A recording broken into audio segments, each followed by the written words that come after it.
Okay, good morning. Good morning. Good morning. I guess Wesley's still getting his coffee. We'll go ahead and get started. Right now we're on 2 Samuel. Finished up 1 Samuel last week. 1 Samuel was mostly about the reign of Saul, and Samuel being the prophet of God. We learned about that. And then at the end, Saul dies, and David takes over. And at the end, how Saul and David were kind of at odds. And so 2 Samuel starts right where we left off. Saul is dead. David isn't king yet, but they're going to make him king. Okay? So 2 Samuel is all about David's reign as the king of Judah and Israel. Now this is important because remember when David was going and doing all his stuff, it was mostly in the south. And when Saul started his kingdom or his reign, it was mostly in the south, and that's Judah. And that's where those two people are from. Okay, in the south. In the north, it's called Israel. And in the north, that's where Jerusalem is. Okay, so, and I'll show you a map here in a minute. But it starts with, 2 Samuel starts with David being told about Saul's death. Because he wasn't there when Saul, and remember Saul had to kill himself because nobody would kill him. So Saul kills himself, and the guy comes and he tells Saul, and David's like, oh, that's great. Great news. No, it's not. He mourned Saul's death because even though Saul wanted to kill him and everything, he still felt like he was God's choice of the king. So he honored that, even though Saul wanted to kill him. And so when the guy comes and tells David Saul is dead, and he's happy about it, and David starts to mourn, and oh, by the way, kill this man for telling me. I was like, whoa, what? You know the song. Don't shoot the messenger. Don't kill the messenger. That's probably where we got it from right there. So David has him killed, and we move on. David is anointed king over Judah. That's the southern part. That's where Saul originally started, but was king over all of northern and southern Israel, or Judah and Israel. But he's not yet. Okay, so here's the idea. So this orange spot right here, that's Judah, and the northern spot, the blue, is Israel. And right here is Jericho, Bethel, and here's Bethlehem down here. And so right in here would be Jerusalem, and there's Shiloh, where the ark was housed at one time. So you can see there's a northern kingdom and a southern kingdom. Together they're still called Israel, but the northern part is Israel and the bottom part is Judah. So, okay. So David is anointed king over Judah. He is not yet crowned over Israel. So David ends up going and fighting some in the house of Saul, some of Saul's descendants.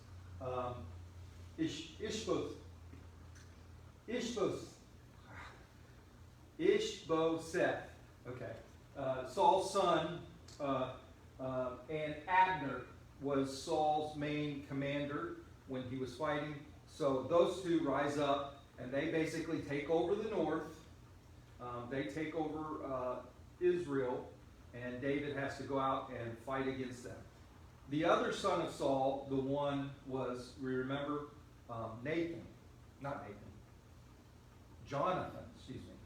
Jonathan was David's best friend, and they considered themselves almost like brothers.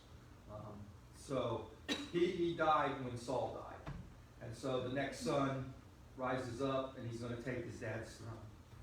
Remember when Israel said, we want a king just like all the other nations, and God said, no, you don't.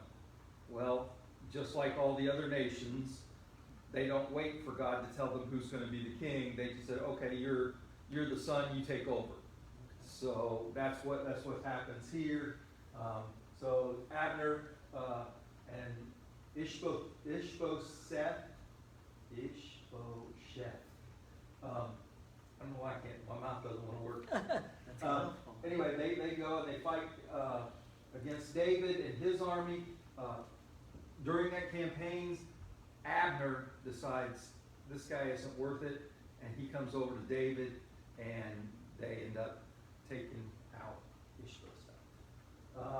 And then David is anointed king of both Israel and Judah. Some interesting stories in 2 Samuel, because all of 2 Samuel is basically about David's reign, and he's going to go fight the Philistines, and he's going to go fight the Amorites, and he's going to... Anyway, some interesting stories during this time period. Once again, he goes and fights the Philistines, and he decides to take the ark up to Jerusalem at that time. So you always wondered, the ark was over here, the ark's over there. Well, now it finally makes it to Jerusalem, where eventually they'll build a temple, and it'll be housed in the temple of Jerusalem. Okay, David wants to honor his friend Jonathan because they were like brothers, and even Jonathan acknowledged that God had said David was going to take over the throne, and he said, "I will be number 2." Not the idea of the worldly idea. We want a king like the rest of the world. Where I'm the son, I'm going to take over and I'll make you my number 1. No, Jonathan flipped that around and said, God has made you king, and I'll be your number 1. I'll be your second. So anyway, so David wants to honor him, and so he finds Mephibosheth. Mephibosheth is another son of Saul's. He's a brother of Jonathan's. Only he's lame. He can't walk. And it says he's lame in the ankles. So they didn't kill him when they went and killed all the other relatives of Saul. And when they beat Ishbosheth, and they went and they just destroyed all of Saul's ancestors so nobody else would rise up and say, I'm the king. So, but they didn't, Mephibosheth, they didn't kill him. And David said, bring him to me and he'll be part of my court. So he treats him like he is his own kin. So he grows up and he lives in David's courts. And that's to honor Jonathan, his friend and stepbrother, if you will. So that's an interesting story, how that works out. So another interesting story, the infamous David and Bathsheba. You all remember this story. David's on the rooftop and he's like, it's hot and everything.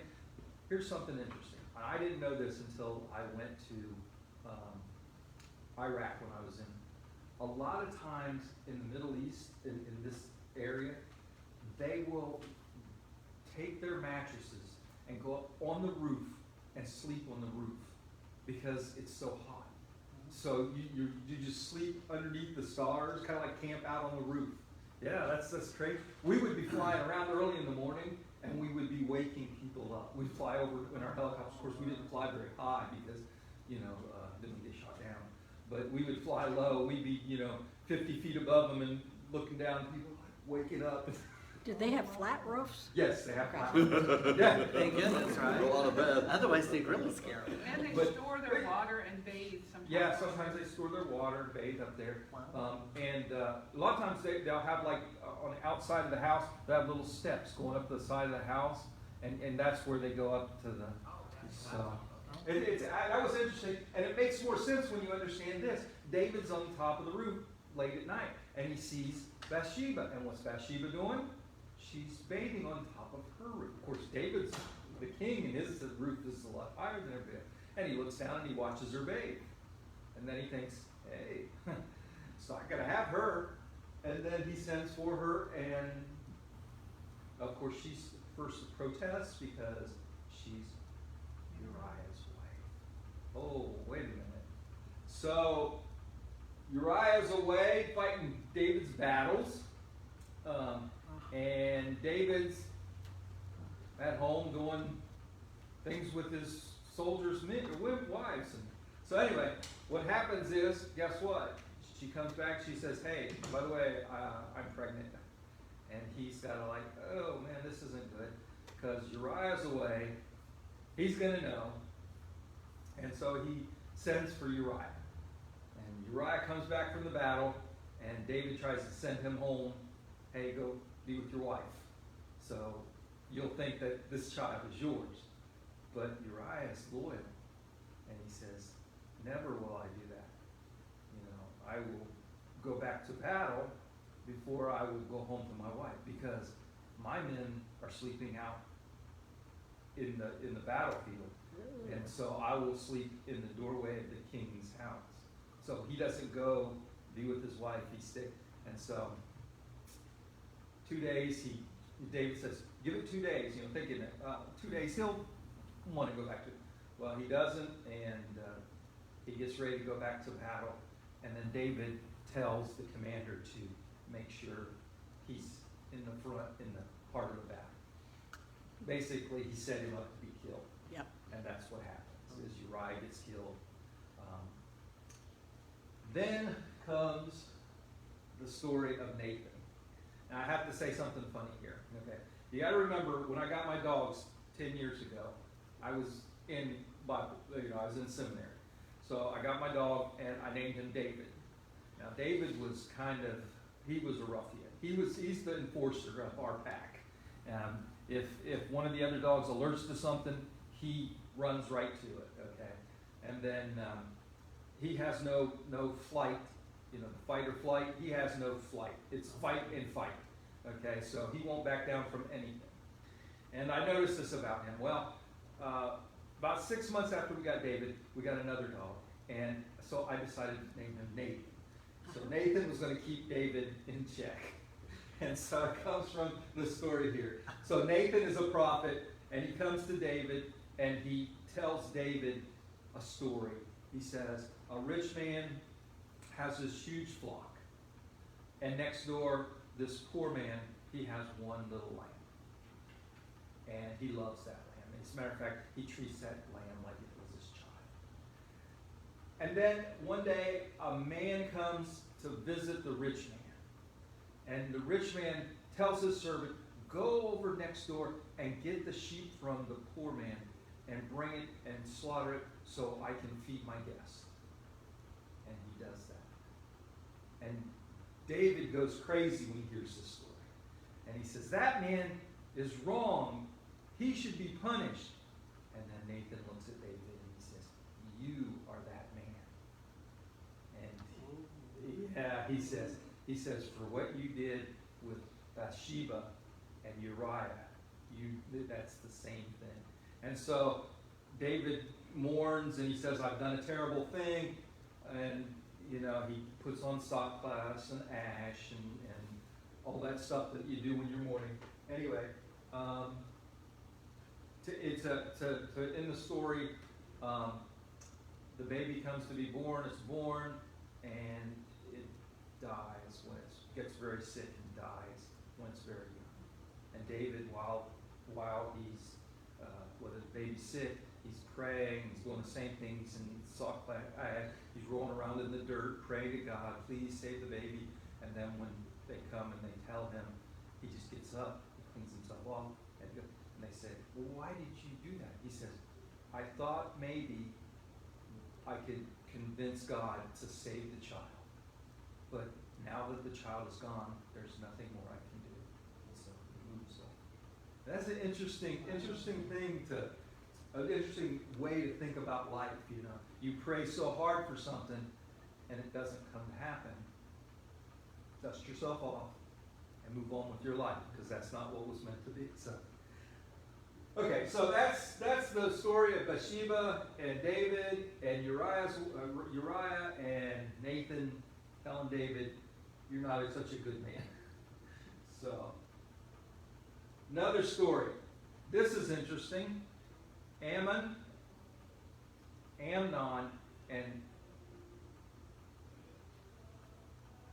Tamar. Amnon and Tamar. I don't know why I'm having trouble with names today. Anyway, they're both half siblings of David. Okay, through different mothers. Tamar is Absalom. Absalom is David's favorite son right now. And Tamar is his actual sister. Same mother, same father. Amnon is David's son through another one. Well, remember it's David's son now, right? So, Amnon falls in love with his half-sister Tamar. He's got to have her. Who's that sound like? Apple doesn't fall far from the tree, right? So, of course, this is not allowed. This is very taboo. You don't marry your half-sister. I mean, even today, it's you don't do it. So, but he has to have her, and he basically devises a plan, has her come into his place because he's sick, and he asks her to make him bread and take care of him while he's sick. Ends up raping her. Okay. He rapes her. Later, Absalom finds out about it, waits really patiently, like 2 chapters, and then he finally springs the trap and kills Amnon, his half-brother. And then he has to flee. Okay. This is what I wanted to talk about, though. There is no word in the Hebrew Bible for rape. Okay? As a matter of fact, if you look up this story, what you'll see is some translates that he raped her. Some of them will say he violated her and slept with her. The actual wording of what is he dishonored her and he laid with her. And if you go back and you read through the story, she's begging him, do not dishonor me. This is a wicked thing. Don't dishonor me, is what she's saying. And yet, the wording is, he laid with her. Okay, so that's important because there's no word for rape. So we go back, all the way back to Sodom and Gomorrah. Remember Sodom and Gomorrah? What do many people say Sodom and Gomorrah is about? It's about homosexuality. No. The people come and guess what they say? Bring them out. The angels that are there, bring them out so we can lay with them. You know? So it's like there's kind of hinting at they want to rape them, but there's no word for rape, so they don't really come out and just say it. And so the sin of Sodom and Gomorrah isn't homosexuality as much as it is they wanted to rape them. Okay, so that's until you take that back to the very thing in the law where it says a man shall not lay with a man as a woman. Well, one of the things that we talk about is you let Bible interpret Bible. So, if you lay with a man as you do a woman, look at our story here. It was forced, right? So, basically, if you force another man to have, that's rape. And so they're able to say, pull that out. And so it's not that homosexuality is the sin, it's rape. So I wanted to make that clear, and this helps us understand it because of the language. Only problem is when it's translated, people translate it differently. Okay, so this is translated as rape in a lot of the, Amnon raped her. So it's like, oh, well, see, that's taught from it. And over here it says they wanted to have sex with him. Well, it's the same words, you just translated it different. Wasn't that what David did? Huh? Isn't that what Yeah, David exactly. did? That's the same thing. But that's different. that's different because women are nothing more than property at this time. At this time. So they have, and that's why Tamar doesn't, I mean, she says, no, don't make me do this. You know, it's like, you don't have to do this. Go away, run away, whatever. But that's not in the mindset back then where women were, you know, like your sheep. You know, it's just part of your property. Yeah. So unfortunately that's the case. And if women are low, then you look at, don't lay with a man like you would a woman. Well, that means you're treating the man like a piece of property, and you're basically forcing him to do, you know. Yeah. So that's all that behind there. That's a big can of worms out of just one little verse there. Yeah. That shows a lot. What we can deduce from that. So I just wanted to put that in there. But anyway, Tamar gets raped by her stepbrother Amnon, and Absalom, her real brother, takes care of it. Absalom then has to flee because he's killed one of David's sons, and it wasn't like self-defense or anything. Remember, women are nothing to them, property, and so you killed over some property, and it wasn't even your property. So anyway, so he flees and becomes an outcast. David doesn't want him back. Well, he does want him back, but he's kind of torn because of what he did. And then finally, David invites him back. He says, you know, what you did was terrible, but you're my son. Comes back. But Absalom, I guess, got a taste of being the outcast, just like David, his father. And now he's going to rise up against the king, just like David did against Saul. And they end up going to battle. Now, when Absalom flees, he doesn't go to the south where in Judah. He goes to the north. And the north back him. Israel backs him. And so when he decides that he's going to take a campaign against David. He's going to become king now. He gets Israel to back him, and Israel's a lot bigger than Judah, and so David ends up fleeing Jerusalem. Funny story. As David is leaving Jerusalem, Shimei is a follower of Saul. He was devoted to Saul. And so he sees David leaving the palace, leaving Jerusalem, and he stands at the gates of Jerusalem, and he heckles David as he's leaving. You're a murderer. You murdered Saul. All this stuff. He just heaps this on him. Goodbye, good riddance. You'll never be back here. Go. And so he's sitting there and he's screaming at David, and David's men go, hey, you want us to take care of that? And David's like, no, he has a right. Saul was the king and his king, and he's dead, and let him do that. So they leave. And David goes south, same place he did when he fought Saul, and he gets a bunch of people down there to back him, give him stuff for his campaign. The people support him like they did with Saul. They give him his men food and all this other stuff. So David's army fights Absalom's army. Well, in the process of this, the commanders tell David, you're old, okay? You're old. You don't need to be out here. Go, and he waits back. And they go and they fight his battle for him. David tells them, he says, please do not kill Absalom. I don't want him to. Don't touch him. Just, take care of his army, but don't. Well, guess what?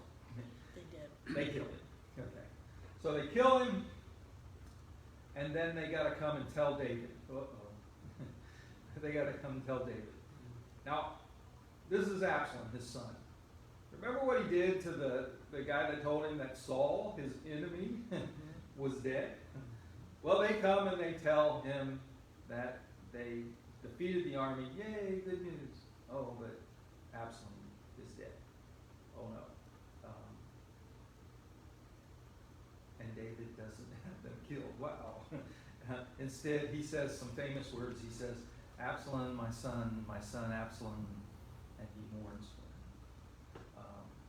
So, interesting story. Okay, Absalom was known for his great looks. It says he was perfect from head to toe, and he had long hair. And once a year, he had to trim his hair because it was so long and flowing, and it was so much weight when they had it cut. And well, what did they say about vanity? That's how he ended up dying. He's being chased, and he's running through a thicket, and his hair gets caught up into the branches. And he ends up getting pulled up, and he's hanging there with his head. And so the soldiers were able to just walk up and stab him and kill him with spears. So that's the story of Absalom. He's dead. David is defeated the uprising. He goes back to Jerusalem. And guess who's there to wait for him? Shimei comes running out. And he says, David, you're back. We love you. Come on in. No, he said, he goes out and he wanted to be the first to welcome David back. And he throws himself at his mercy, basically. And you are definitely the rightful king of all of Israel. That kind of thing. So this is where David was once again made king of the Jews, and not Israel, because Absalom kind of took over Israel. And then when he defeats Absalom, once again David's the king of both north and south.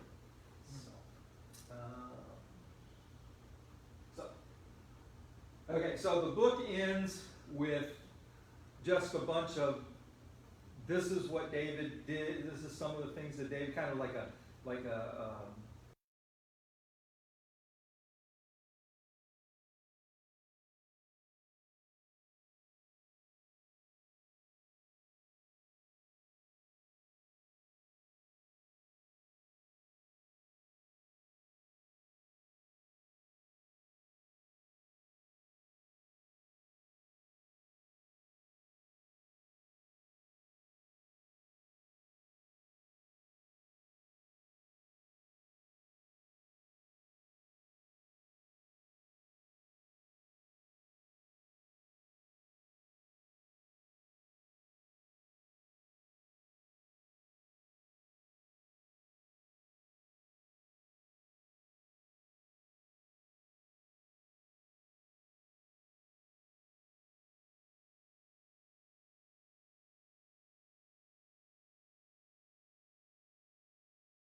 What is it? What was that HBO series? The something of Thorns, Kingdom of Thorns. Oh, yeah, Crown of Thrones. Yeah, King of, yeah, there it is. How do I turn, oh.